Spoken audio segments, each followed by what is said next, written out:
you ready? Are you ready? That wasn't a yes. That was a laugh. Wait. As in, when do I know? But wait, is it recording now? Yeah, we're recording. As in, this is the episode right now? Well, no, we can cut all this. But this is but recording. we can't edit it. This will be we can trim, Okay, gotcha. So we can take stuff at the top, at the end, but not all the way through it. Yeah, and I'm going to take a little timestamp. So I'm going to tell you when I'm going to start. Ready? The episode starts now. The episode started. Oh my god! Welcome to You Wouldn't. This is the episode to listen to. The worst episode. No, hang on. It's not started yet. We're 17 seconds in. We're 17 seconds in, and I feel like everyone's going to be like, "Where's Pat?" We're like, "Don't worry, everyone. We're about to upload another episode of Out Pat." Yeah. So there's going to be 2 episodes of Out Pat. I'm sure your audience is going to love it, Will. So look, what's happened? Well, we had no Pat to begin with when I flew down to Adelaide to record a fun episode. Here's a tip, everyone. If you're recording an episode of a podcast, don't fly an out-of-work actor to be in charge of the audio. Don't do that. No. Bad idea. Are you going to name and shame him? Wait, name and shame him. Jordan DeLue. What's going on with this guy? I mean, he got paid top dollar. Top dollar. And he's rock. And there was the echoes. Let me say that. 1080p audio quality.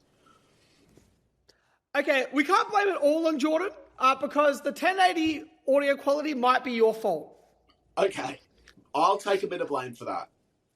Okay, but also there's a lot of peaking in the audio as well because Jordan wasn't checking levels apparently. Yeah, look, Jordan was sitting on his phone. You saw him; he was sitting on his phone, right? That's but fine, he's an Jordan. actor. He's an actor. He's an actor. So here's what happens. I go, "Hey, Danny, here's the episode." I send it to him on Wednesday. Let us know, big Hollywood agents, all that sort of stuff. They got to approve it. Anyway, guys, let me just tell you what it is. It's currently 2:15 in the morning. The episode's meant to be out in 3 hours and 40 minutes. And we were sitting there editing it going, it's not high enough quality. To be fair, I think it's funny. It's a great episode. Oh yeah. I think it's really awesome. But there's a weird thing happening with a lot of the audio and the visual. We don't have the Look, there's a whole drama happening here, Will, and it's stressing us both out. But we thought, let's just sit down and record an episode right now, and that way we feel good about ourselves. And guys, maybe the episode we recorded is a YouTube exclusive. That's what Danny's saying to get the people over to the YouTube.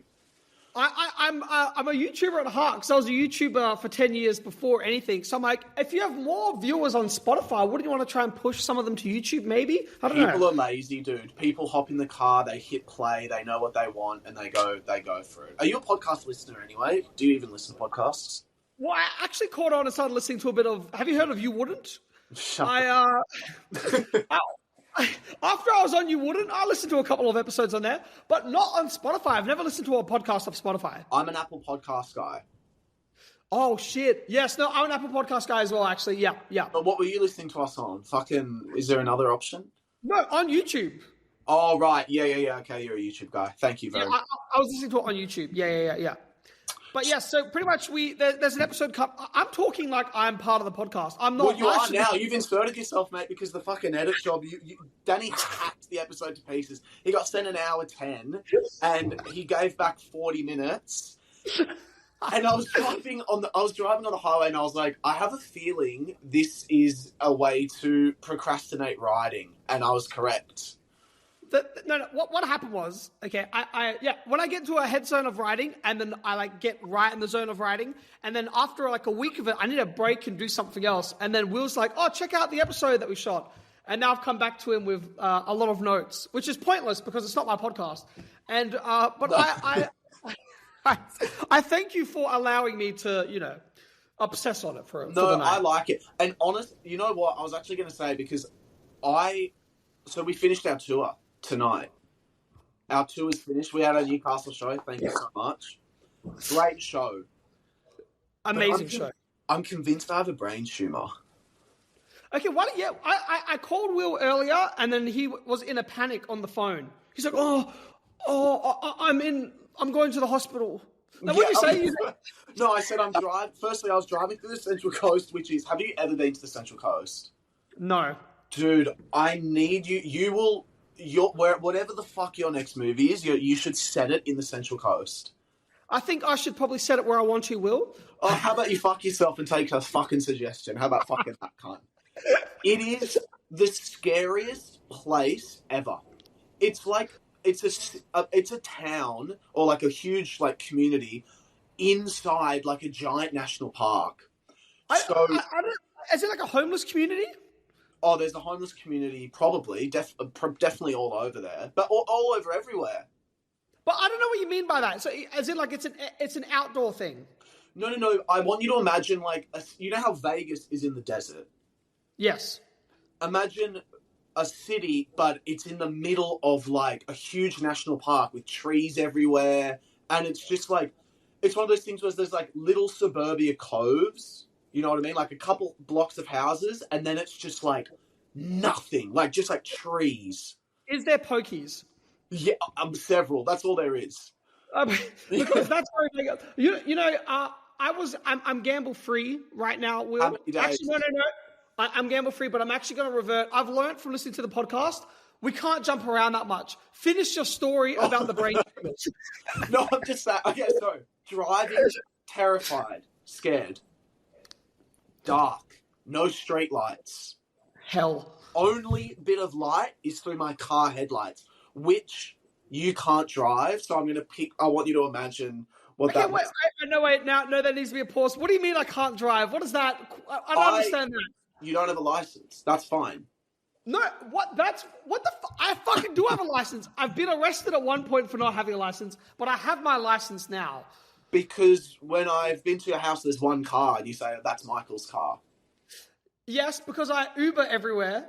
Okay, interesting. That sounds like a really productive source of your use of income.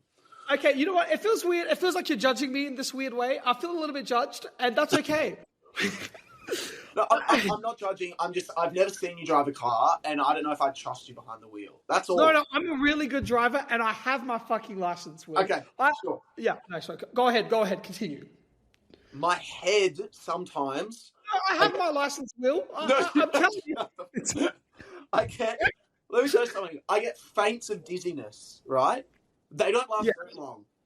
It's like this. It's like, woof. Like, you almost are like, it's like a whoom, like that. And I'm like, oh, fuck. And then I think I've started slurring my words slightly. But to who? How do you know that you've done this? Because I'll be talking, and then I'm like, oh, fuck. I'll be like, oh, let's have an up and go. And I'm like, why the fuck did I slur that just then? Like, that's bad. Like, that never happened. Okay. No. If you're noticing it, then I don't think it's actually happening. If you're with someone, and then they're like, Will, you're slurring your words, then you should be concerned. Yeah. But this is all in your head right now. What you're saying right now is like me with this edit. It's just in your head. Do you know what I mean? But you know what else is in my head? Potentially a brain tumor, cunt. And I don't know if that's... Wait, why did you jump from being dizzy and like being dizzy or like drunk or high off of the final show? You're that excited. You could have had an adrenaline jump. That could have been an adrenaline jump. I know. I don't know. I've such a hypochondriac. I've always had it. See, did you hear the way I said that always just then? I was like, I've always had it. It just sounded like your mate was here doing the audio. It was, I think that you're overthinking it, and this is part of you as a person. Thank you. I'm gonna take that kindly, and then I'm gonna go off and congratulate you on being pokey free for how long? It'd been like 20-something days. It's been 22 days without the pokies, but I don't think I can actually claim it for being gamble free because when you came over to film this episode, we actually had $1,000 Halo match. We did, which was cut. Yes. It's not in the episode because we go off on this tangent and you know, we're talking about it for a while, but pretty much we both played this game called Halo 3. I versed Will because Will told me he's really good, and we put $1,000 on the line. And I feel guilty for taking the bet because I feel like I knew I was going to beat you because you just are not good at it. Not only was I not good at it, I was so bad. But I was embarrassed because the last few times I played Halo, I thought I was so good. And that was probably 2 years ago was the last time I played Halo 3. But you were so confident when you were talking about it. And then in my head, I'm like, I feel like he's going to be bad and it's going to be really easy money. You're like, no, I'll take, no, go on, let's bet money. Can I tell you, that confidence has got me through so much of my life, and that's the first time it's been challenged. And that's how I hid being gay. So that's all those things. Look, I know you're trying to put like some sort of silver lining on this, but the bottom line is you lost $1,000. It was, and also so quickly, like the quickest anyone's lost $1,000. It was. I felt terrible. I actually like gave you 3 kills because I was feeling bad about it. No, you didn't. That's no, I'm being serious. I'm being serious. I was like, I can't believe how much I'm whooping you, and then I could see by your face you're getting tense. Like things were tense. I'll tell you when I was tense, guys. How dodgy is this? Imagine you put $1,000 bet on a Halo game, and then we're like, great, we'll play later tonight, which is the arranged time. And then Danny goes, let's squeeze in a quick game now. Let's just quickly play like a minute. And I was like, okay, we'll play practice warm-up. He's killed me 4 times in a row. I'm like, how do I jump? What's melee again? And he goes, all right, we can fit the whole thing in now. It was like 8-0 at this point. He was like, let's just play till 25 and I'll just take the money. Dude, I was like, Jackson was like, Danny, relax. And you're like, no. I'm pokey-free, remember? I'm pokey-free. No. You triggered the gambler in me, and then we were playing. And I'm like, am I going to wait 5 hours to literally kill Will very easily, or we just get it over and done with now? No, And you, it was in the, I was like, why don't we just play now? Because we have to wait 5 hours. She's like, no, Jenny, we freaking said. I don't know. For me, that was, it felt a little bit like this guy's like off the leash a bit. And I felt guilty because I was like, damn, man, like I'm really tapping into what this guy's trying to run away from. 22 days. Well, actually, I would agree with you if it was a gamble, but you were that bad that the odds. So you weren't even gambling at this point. You just took it. Yeah. I was pretty much just robbing my friend, I think, at that point. And after I beat you so bad, I was like, Will, you don't actually have to send me that money if you don't want to. And you're like, no, I'll send it. And I was like, you don't have to. No, I'm going to send it. And then I felt, were you upset about, I feel like I shouldn't have taken it. I can't believe how bad you were. How did you feel about sending that money? Do you want to hear a story? Yes. About me sending money? Oh my God, yes. So at first I was like, no hate to this person. But now I'm going to say hate to this person. The longer I've sat on this. Fuck, is it me? No. This girl called up once on our hotlines. And she was like, hey guys, it was around Christmas time. And she was like, hey guys, I've got a lot of bills and a lot of things coming up. Like, and da-da-da-da-da. She was talking about, struggling financially. And I said, hey, DM me and I'll send you $500. For the holidays, something nice, right? Felt like giving back. So she DMs me, hey Will, here's my details. I send $500. About 3 days later, I get another message. Hey Will, super helpful for the fines and stuff. You reckon you can send another $500 so I could get some presents for my parents for Christmas? I didn't reply, and I was very grateful. You know what I wanted to say? Fuck your parents and fuck their presents, cunt.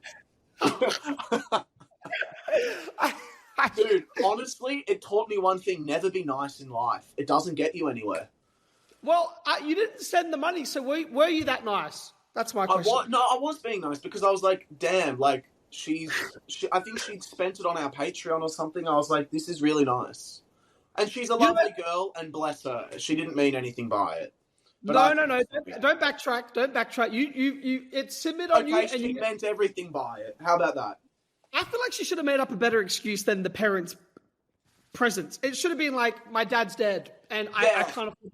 It should have been that, should it? Hospital, something like that. Something big. That could have guilted you into spending more. Wait, so do you have any health hypochondria? Do you have any sort of... No, but I'm very tempted to send you this $1,000.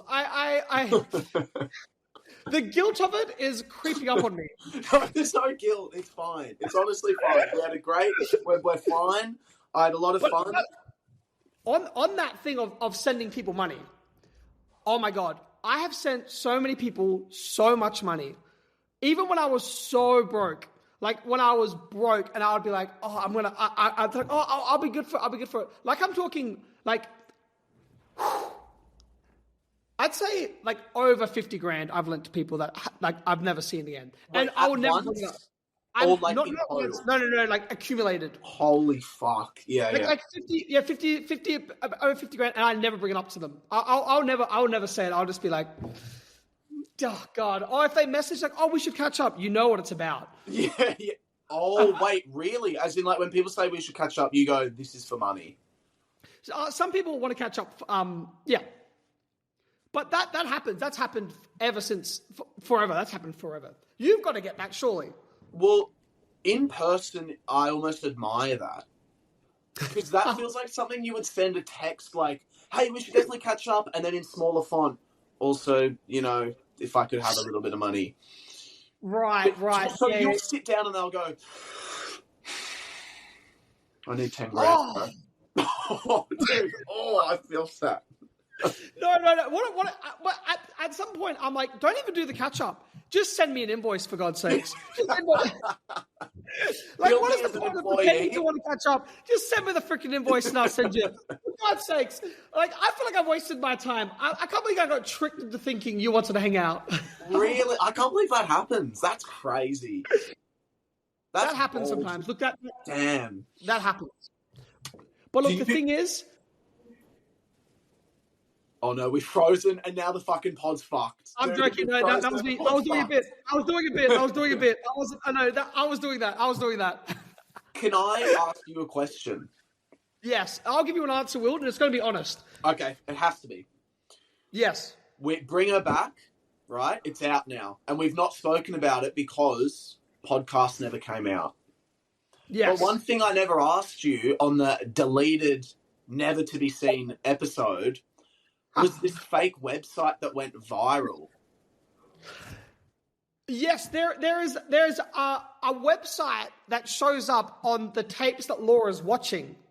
Yes. And if you looked that website up, it's an actual website that you can visit.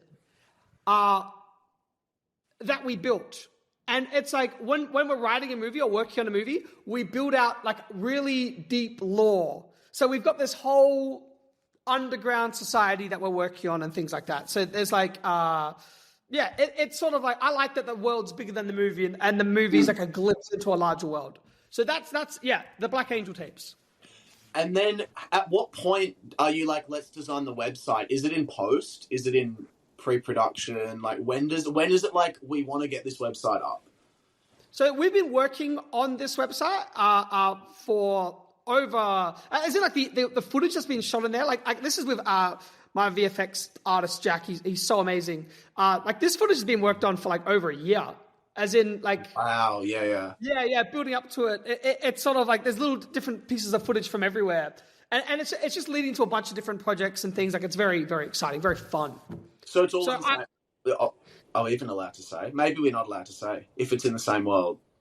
Who knows if it's in the same world, Will? People might have to check out the website. Yeah, well, fuck you, Will. No, I feel like they're probably in the same universe.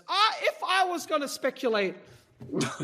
And then you were saying before... this podcast is sponsored by Beats. By Beats. Thank you, guys. Thank you to Beats. They've sent us a hell of a lot of money. So much money. It's because I asked Dre, I was like, hey, man, can we catch up? You guys do brand deals on there, right? We do some brand deals. Yeah, we did one for Field, which was like a sexual exploration app. What happens in that? What? Like, can you? It's targeted for people to. It's more dating and more like exploring yourself sexually. You know, or like masturbatory. No, like my friends are in a relationship and they're looking to have a foursome, so they're using that app to be like, let's have a foursome with people. But how does the app? I don't understand. Oh, wait, what does the app do? How does the app work? It's just like Tinder. Have you ever had a dating app? Okay. I thought it was like giving them instructions or talking to them. No. I was like, that's weird. A dating app? No, not a dating app, no. And you don't really date because, guys, let me tell you about Danny's Riz because I saw it on and we've seen it, right? This is... now I don't know what the story is. What the fuck is this story? No. So we just saw a message that he sent, right? And you'd think, what's a pickup line? Like, what's a way that you might like try and like do this? His message was, "Do you have pets?" That's like the big like. No, you've completely taken it out of context. Yeah, you completely taken it out of context. Their job has to do with pets, and then Right. I asked, "Do you have your own pets?" And hold on.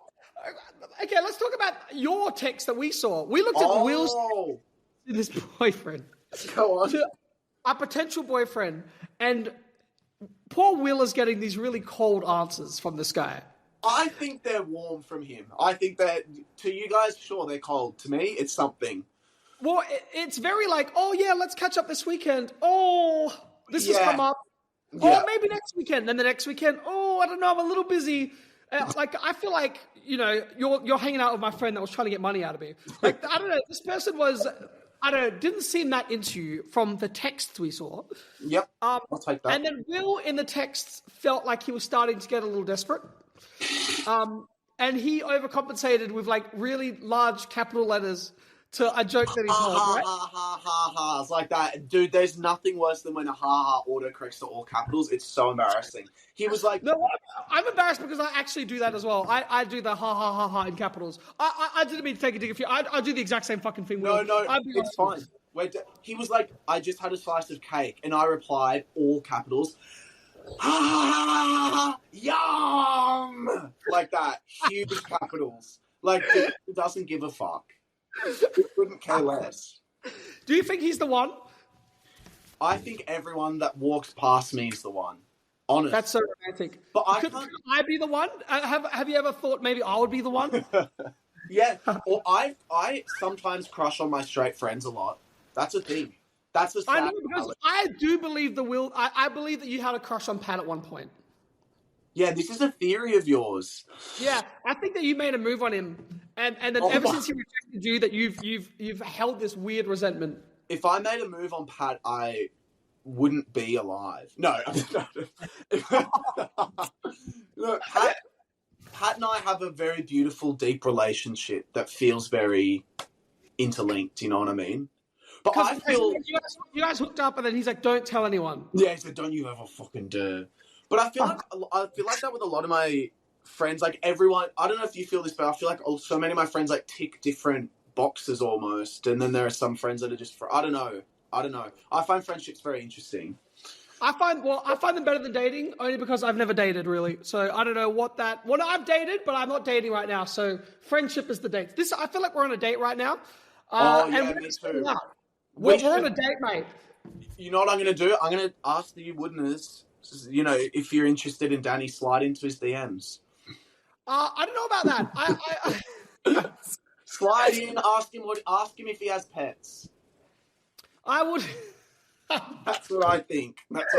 Ask him if he has pets. She works with animals. What the hell? It makes sense as a question. It was awkward. They looked at it, and then I got roasted for the rest of the day, and I felt very insecure actually.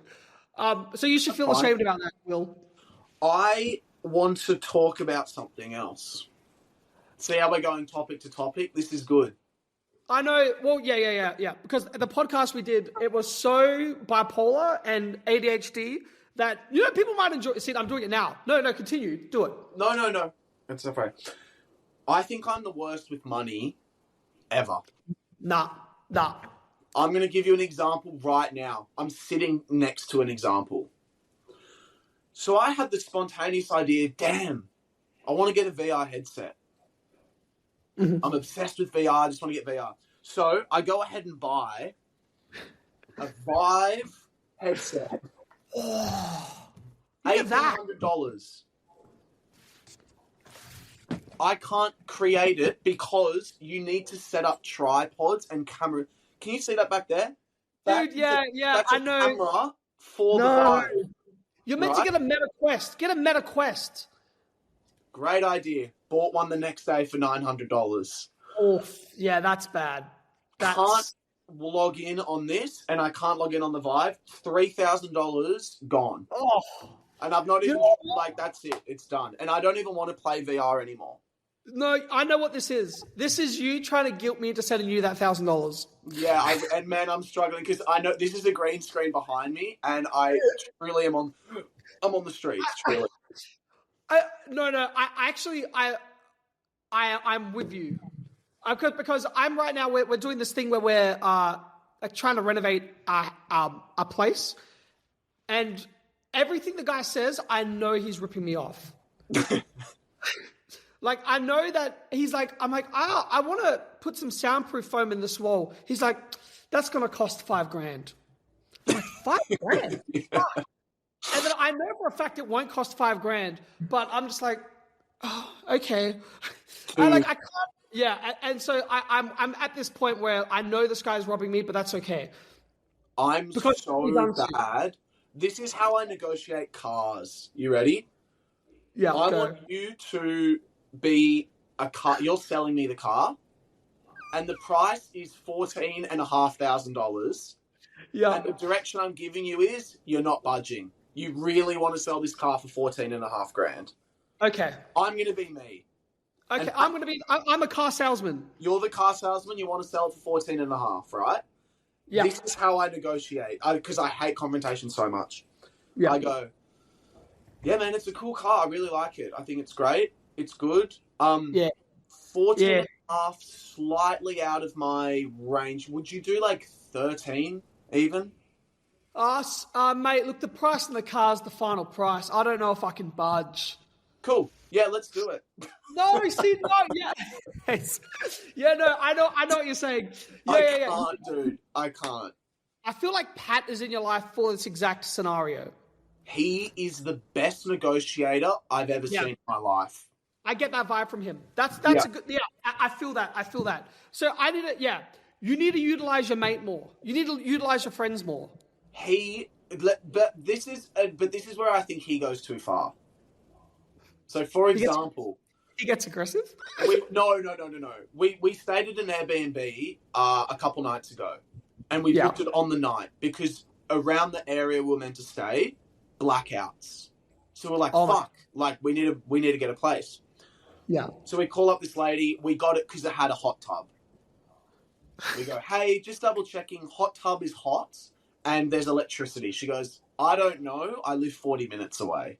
So we're like, fuck it. We've gambled. Non-refundable. She's already accepted it. Before she answered that question, she accepted the non-refundable reservation. We rock up. Oh, no. Hot tub's freezing cold. And Pat goes, I'm not paying for this place. And he's messaging me, it was $350 for the night. He's like, let's get $150 off. You know what I did? Do you know what I did? I could predict already, I think. I went behind his back and I said, thank you so much. It was such a beautiful place. 5 stars. Amazing spot. And I'm just going to tell Pat, yeah, bro, I got the money off. I would rather lose money. It's going to go the pot that we're going to get like reimbursed from the tour. I'd rather just Pat gets slightly more and thinks we got a refund than me having to do it. But now he's going to know because you've confessed this. If he listens, he's asleep. He might not listen. Maybe he won't listen because it might be good that he doesn't listen because I guess they'll hear about it on the secret YouTube episode because we feel like Pat might not like me right now. There could be. It could be. You explain because there was this merch that he had for the tour podcast, right? They were touring and doing their podcast, and I was like, because I'd heard from other comedians that when they do the tour dates and then like a smaller design that they don't sell as well. So I was just like to Pat, I'm like, oh, maybe for the You Wouldn't merch, you could just have You Wouldn't and not have like the tour dates and stuff. So people are more excited to like support the podcast as opposed to this specific date on the tour. And then ever since then, I feel like he's held a little bit of resentment. He loves you. I'm totally taking the piss. I'm totally taking the piss. No. Me and Pat are good, but he might be angry. But he came at the Bring Her Back premiere when you were so scared, which I still can't believe. I've never seen you look like that ever. You were like, yeah. He was like, you said our merch was shit, cunt. I had our crew jumper on, our Bring It Back crew jumper, and I was walking like out of the cinema, and I was really nervous. And then, Pat comes up behind me. He's like, "You said our merch was shit, cunt." And then before I could even like respond, he like walked away, and I was like, "Oh shit!" I guess he held on to that for a while. So I feel guilty, Pat. I didn't mean anything by it. I apologize. We've got to let it go, mate. We've got to let it go. I didn't mean to say anything about the merch. It looked good. I should have shut the fuck up. Will, sometimes you got to learn to shut the fuck up. You know what I'm saying? So do you overthink moments like that all the time? Because that's my whole life. Is one small interaction, and then that's all I think about for like 10 years. Okay, for me, when I went home from the thing and I said that thing, for that night, I overthought it. I was like, fuck, I shouldn't have. Should I message him and should I, like that night? And then I completely forgot about it. Yeah. Until the premiere, when he came up behind me and whispered it with such spite that I was like, he fucking latched onto that. Yeah. No, I don't think Pat latched on, but I think he's found a moment of weakness and striked. Or struck, as you could say. Yeah, no, that's good, because I guess after you guys do a live show, you'd be pretty nervous as well. Terrified. Yeah, so I fucking damaged him at a weak moment. Yeah, live shows are weird, but did you guys ever do live stuff? I remember we signed up for one and then we dropped out last minute because I was like, fuck that, I'm too scared. Really? Yeah, we had a poster and everything. We were in the Fringe catalogue and then we dropped out. Oh, Adelaide? Yeah, in Adelaide, for Adelaide Fringe. Do you know, what would you have done? That would be... We had on our YouTube channel, we had this Ronald McDonald character. Yes, yeah. And I wrote up like this like live show that was like starts off like stand up, but then started to get really weird and interactive with the crowd, and it started to be like this really elaborate skit. And it was like this 45-minute stage show that we were rehearsing, and it was fun. But then as soon as the date started coming, oh my God, I freaked out, and I was like, fuck, drop out! So I don't know how the fuck you guys do it. I would rather perform on stage than watch with an audience something I've made.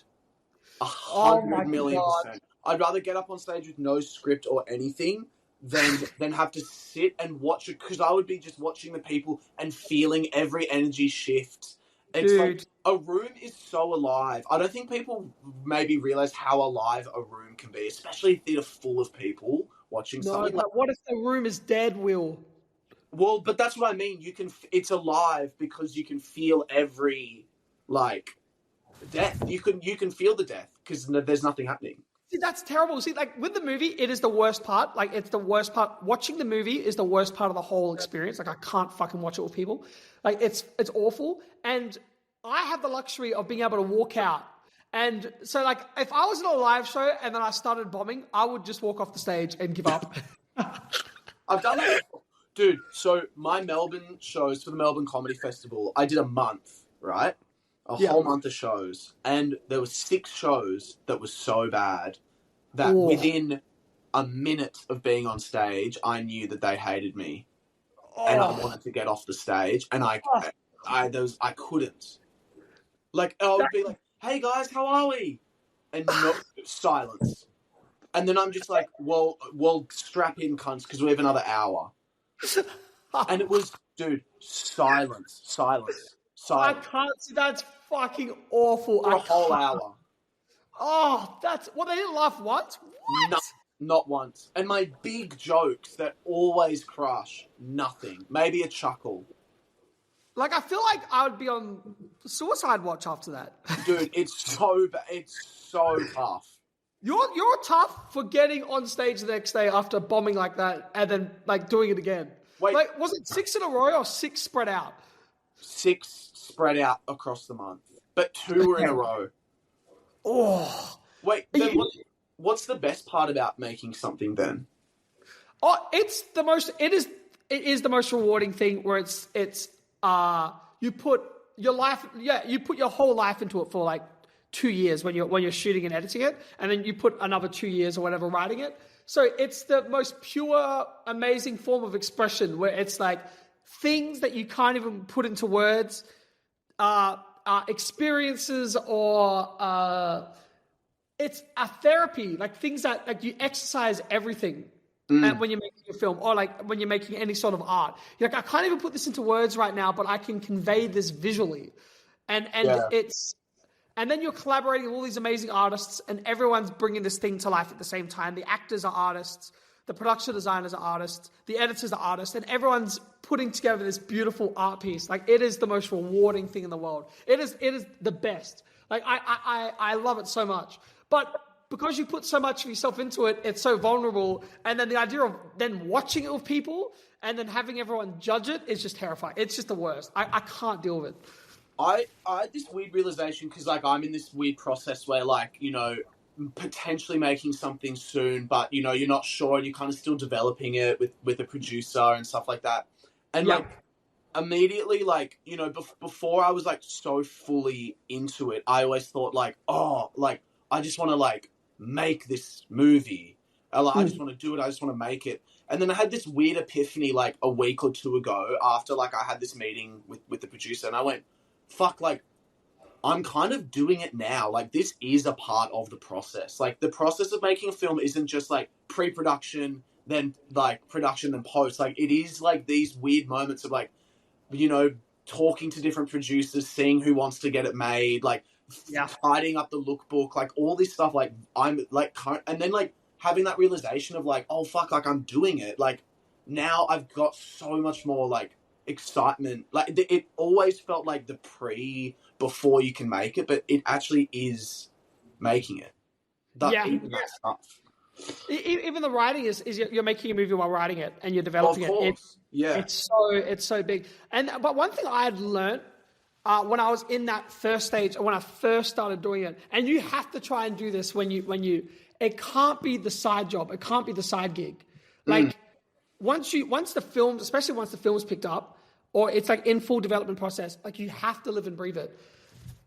Like it has to be everything. Like you can't have 4 other things happening at the time that you're doing it, because then you've only put 25% into this thing and it has to be 100%. Like I don't see any, I barely see any family and friends when we're in that real crunch, and like it's like days on end, like up for 3 days straight, just working on this thing, sleeping, coming, and then working on it. And like so when you go into that thing, you have to like remember backlog a bunch of those podcasts and stuff, and then have to, me and Pat will be doing this for 4 days straight, getting like 60 fucking pods. But that's I don't know, it's so like, that's the thing I'm scared of, because I'll always like, I guess making TikToks, doing podcasts, doing stand-up, like it's always been stuff that I can quickly switch my brain from, because I'm like, oh, I'll make a quick video about this, or like this podcast will do this, and then I'll move off and do this. So it'll be one of the first times where I'm like fully, like I did it the month again, like in Melbourne, it was fully just living and breathing this stand-up show. And then like this, it's just like, not like you can't, like this is it for like the next, 2 years basically.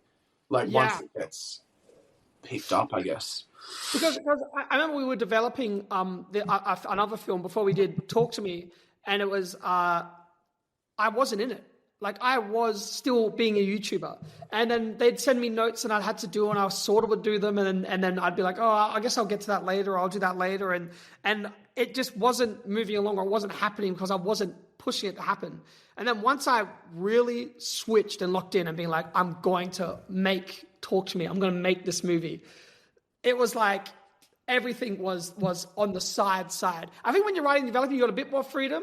But especially when you go into pre and when you go into production, like there can't be anything distracting you, because it dilutes it, and that's scary. Especially like when I first was like, I'm going to stop doing YouTube full time and I'm going to start writing a script. It was so scary because the script wasn't a guaranteed thing. Whereas like this is going to get made, you're getting paid for it. There was no money coming in from anywhere, and we were so broke. And by the skin of our teeth, when we went into the production of Talk to Me.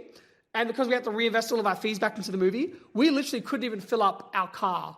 We were so fucking... I like would make a joke about buying dinner from production money from McDonald's. Our producer's like, why are you buying food from? I'm like, because we're here late. Well, like make a joke about it. It was literally because I couldn't afford dinner.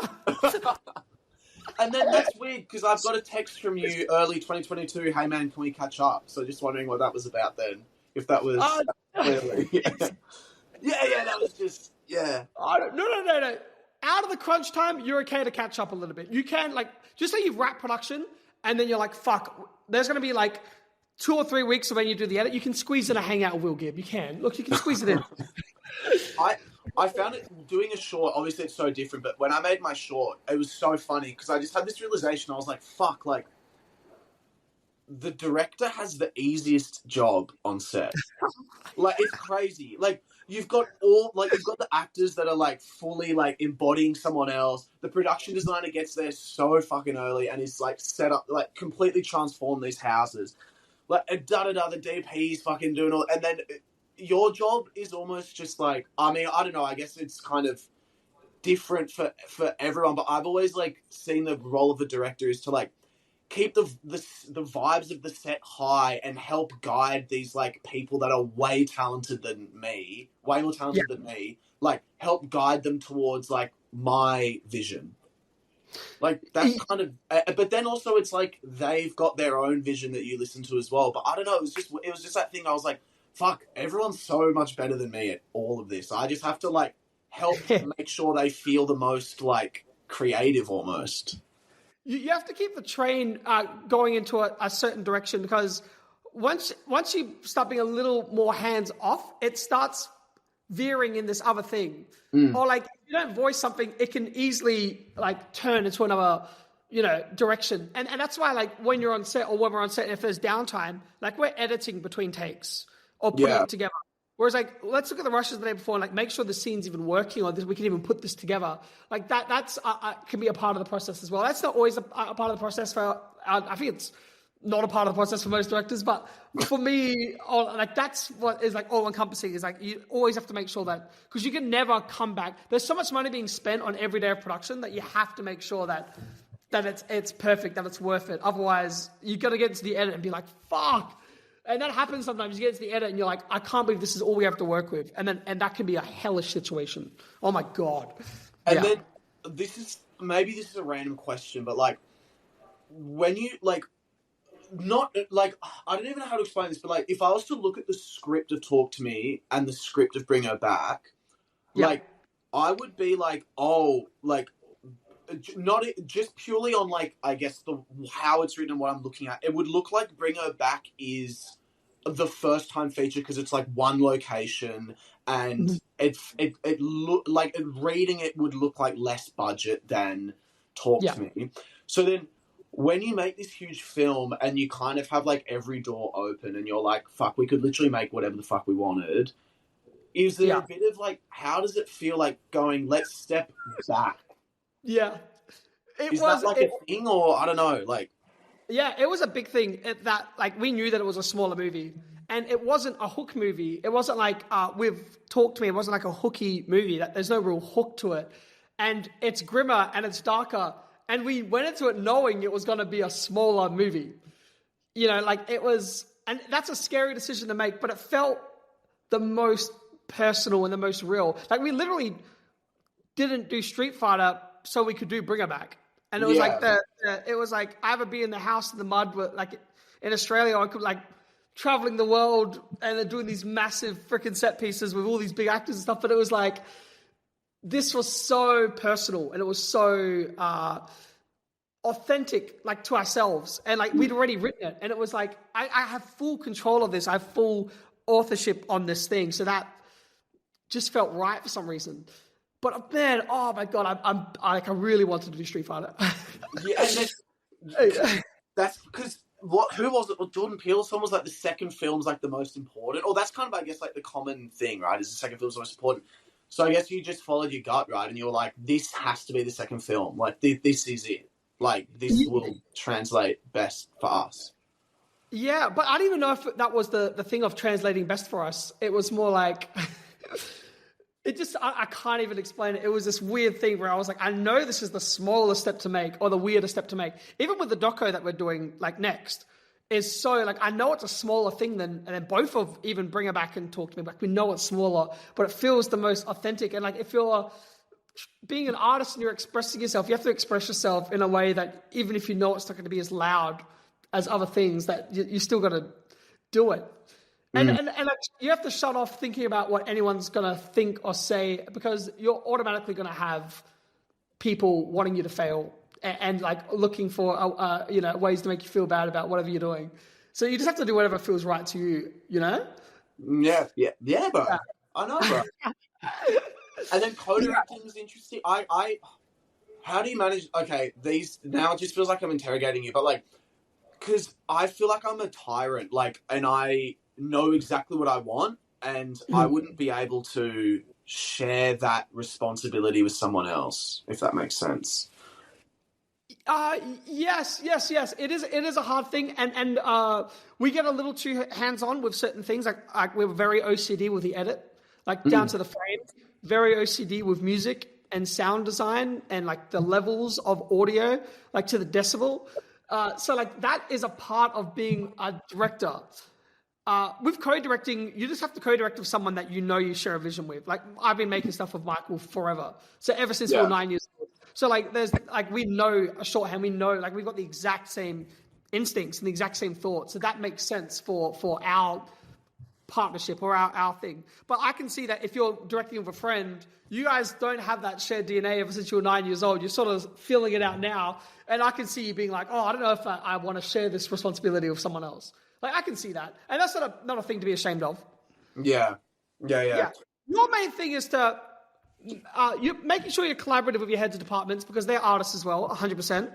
Oh no, of course. I mean more in like a kind of director role. Like I'm I'm a tyrant in terms of like a director role. Like in terms of the editor, DOP, all that stuff, I see that as like you guys know more than me. This is what I want to try and portray and show. Like how can we get to that point almost, right? That's the vibe I see. Or Yeah. And always hiring people that you look up to and are better than you is a big thing with that as well. To know that you trust them, you have to trust them. Like when they say something, you can't be like you have to trust them.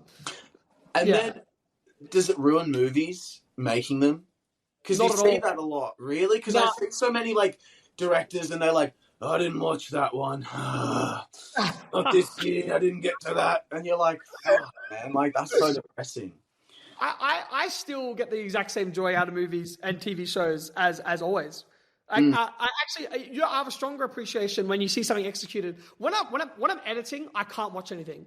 Like when I'm editing, I'm like, because I go into a spiral of like, oh my God, everyone's better than me. I fucking suck. Like I go into that spiral when I'm editing. But once I'm out of it and I'm not editing anymore, I can definitely watch and enjoy films. It heightens it. You respect it more. You respect the craft more, Will. So I want to read you my top list of movies real quick because I want to see what you think of them. And then we can wrap the pod because are we getting... Guys, it's 3. Like, we're doing this. Do you think this is... I apologize to my appearance and the way I'm acting. I'm completely disheveled. I'm exhausted. I don't know where I am. And I apologize for him as well. I'm apologizing on behalf of... Here it is. Let's get this up. And you wouldn't poll for the Facebook group. Should Danny send this $1,000 back to Will? Because Will... No. Okay, I'm going to read you my top 5 movies ever. But really quickly, if you needed it, Will, you can you can text and say, hey, let's catch up. Let's catch up. Hey. Oh, you know what? You know what's crazy? Mr. Beast did a big call out recently. Which creators want to work with me? Yeah. And I've never been more close to messaging to try and pull a favor. I was gonna screenshot and send it to you and go, pull some strings, bro. Get me in with Mr. Beast. I need to meet that guy, bro. He's incredible. Like you won't ever meet anyone like him. Yeah, that's the vibe I get. I feel like there will be so many strings getting pulled right now for this exact reason that it won't work to the extent you think it would. So you don't think your string is as strong as other strings? I don't think my string would be strong if, like, I wonder what's going to be his method of picking those creators. I know I got invited to a part of Beast Games 2. Yeah, that's epic. Yeah, but I wonder who decides that or why they decide that. I'm not sure. But And you may not have not even... I don't think he's not sifting through that. Like, he would have people going through that and picking. Because if you like that Beast Games was, in my opinion, the best reality TV show ever made. God damn, yeah. It was incredible. Just taking away the scale, but the odds of actually making it far, it is impossible. Like, you're relying on hundreds of other people. Like, yeah. If someone in, like, people, anyway, the way it's structured, it's far. The way, I don't know, it's crazy. And then, bro, $10 million American. Oh, that's the winner. Stop it, bro. Stop now. Like, that is insane. What would you do for that amount of money, Will? What would I do for it, or what would I do with it? No. What would you do for it? Like, how far would you go? If they're like, I'll give you 10 mil USD. I would go to a friend. You have to kill this family. No one will know, but you have to kill them. Would you do it? Oh, yeah. No, I couldn't. I don't know. You've got it in you. Come on, you've got it in you. I'm not a killer. I'm not. No, you've got it in you. Think about the money. Think about what you can do with the money. You can donate some to charity. You know what I would do? I'd go to a Fred Again concert for 72 hours straight and talk to the people there. You know what? Okay. Hold on, pause. I know we've got to do the top 10 list, but there's some fucking good Fred Again songs. I know you think that, and I'm proud of you. I know you think that. No. It's not a thought. It's not subjective. This is purely objective. This is a fact. I'm going to read out my top 5. Favorite Fred Again songs? Yeah, top 5 favorite Fred Again songs. Number 1. Number 2. And number 3. You know what's beautiful about those albums is that they're like diaries, and he's like recording all these memos with his friends in these moments of his life that are important to him, and then making songs out of them. That's fucking awesome. That's cool. I respect him. Good on him. And all the losers that love his music. No, I'm kidding. Don't. You know what? You're funnier when you're brutaler. Don't apologize. Oh, nice. I feel like you're funnier when you're brutal. That's part of who you are. You're just a brutal fuck. Do you know what I mean? Thank you. So are you. Do you know what we did on that night? There's a further deleted scene from the deleted scenes.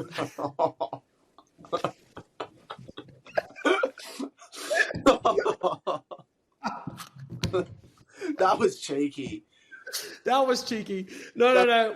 We told a joke. We pulled a prank on Michael, and it was bad. We're not bad, but it was we'll mean. It was not nice. It was not nice. It was not nice. So I'm going to read out some strange cuts that you might not agree. So I've got a top 27. And I'm going to read some weird ones out that I'd like to get your thoughts on, and then I'll read you my top 5. Okay. And there's a big move. Everyone loves movies that listens to the pod, so maybe they might get something out of this. Here we go. Number 22. Green Room. Have you seen it? Yes. That's the thriller movie, and they're stuck at the band in the back room. Yeah. Oh, yeah. That's a good film. Jeremy Saulnier is one of my favorite directors. I think he's the GOAT.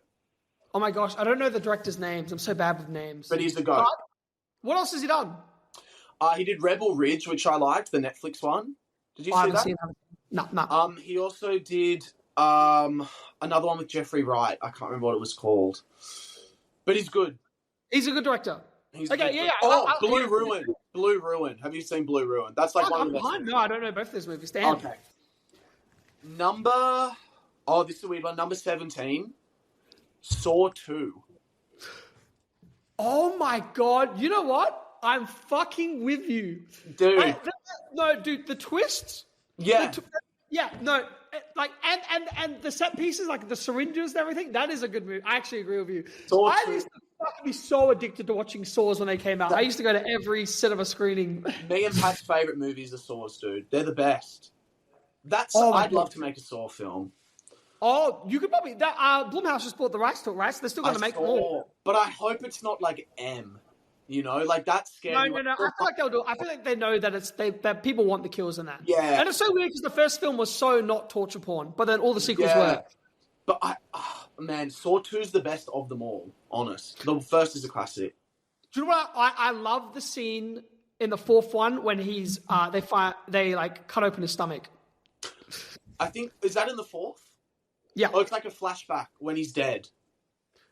You see Jigsaw dead on the table, and they're doing And an it's all autopsy. cold, and it's like freezing cold. It was the first R-rated Saw movie. Yeah, dude. And then he goes in the coffin, and it closes. Like they fight over the coffin, and then it like closes on the guy.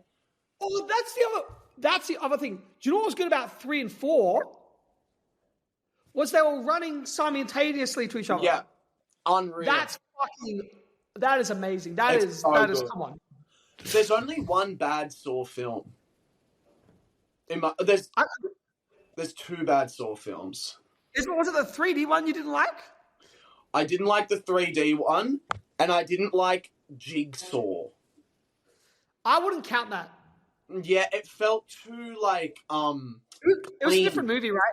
It was a whole different. Yeah, but I liked the Chris Rock spiral. I didn't mind that.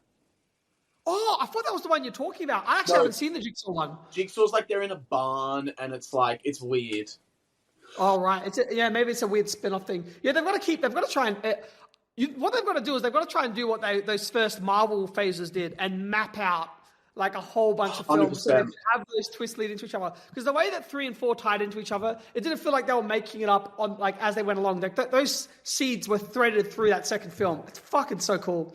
It's like when you watch a TV show that's been bought for like 6 seasons, and in the 6th season, they're like, I was here from this. I'm talking about Stranger Things mainly. It's like, I was here from the start. And it's like, I just know you weren't because they wrote this 11 years ago and there's no way they thought they were going to get a 5th season. Like, this feels, I'm like, come on. No, Breaking Bad had a pretty clear. Oh, I love Breaking Bad. Yeah, Breaking Bad, they knew that it was. I think it was pretty much structured to be those 5 seasons, which is awesome. Can I do one tiny diversion? Yes. But stay on or you need to leave. I do have a flight in the morning. No, I'm here. No, let's commit. Friday the 13th, I'm rewatching all the originals. Oh my God. It's such a comfort food. I'm obsessed with them. I love the 4th Friday the 13th to death. Okay, I'm not up to that. I watched 1 and 2 so far. There's something about those old films, even the sound quality of them or the aesthetic of a summer camp and being in the woods. There's something about the films that are really cozy and comforting. It's the perfect... Dude, I'm going to say this. Best soundtrack of all horrors. I'm sorry. I love that. That and Halloween. Isn't that the only good soundtrack thing from them? Yeah, but I love it so much. Right. I mean, the sound is so fucking iconic. But even listen to like the Nightmare on Elm Street score. That's pretty fucking phenomenal as well. Oh, the Exorcist theme is so good. Oh, Halloween, come on. Mrs. Voorhees rocking up. She's so scary. Anyway, that is like the scariest thing ever. Okay, I'm going to give you my top talk about not having a plan. Like the second movie, Jason's suddenly alive when he just wasn't in the first movie. And then the age doesn't make any sense. No hockey mask for the first 2. I was so I love that they were like winging it and finding their footing. Like, the first one, they were just winging it. Here's my top 5. Yeah.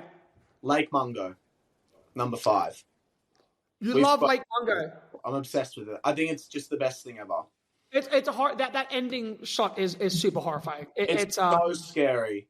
Yeah, it is. It is actually really unnerving when you really when you think about it, when you see it, you're like, oh fuck. And when you think about it, it's one of those films that are traumatizing the most. The ending's everything. The ending's everything in that movie. Number 4, Sick of Myself. I don't know if you've seen it. No, but I've seen his other films. I loved the one with Nicolas Cage. So good, Dream Scenario. Oh my God, this one's better. Honest, this one's better. Really? Okay, I've got to check it out. I've got to check it out. Number 3. I need to rewatch Lake Mungo as well because I haven't watched that in a minute. But you have to. Lemony Snicket. Have you seen the film with Jim Carrey? A series of unfortunate events. Yeah, that's number 3. That's my comfort film. Oh my God. And there's the house on the side of the hill. Yeah, Meryl Streep's in it. It's such a good movie, dude. It's got a great cast. I don't remember it at all. Dude.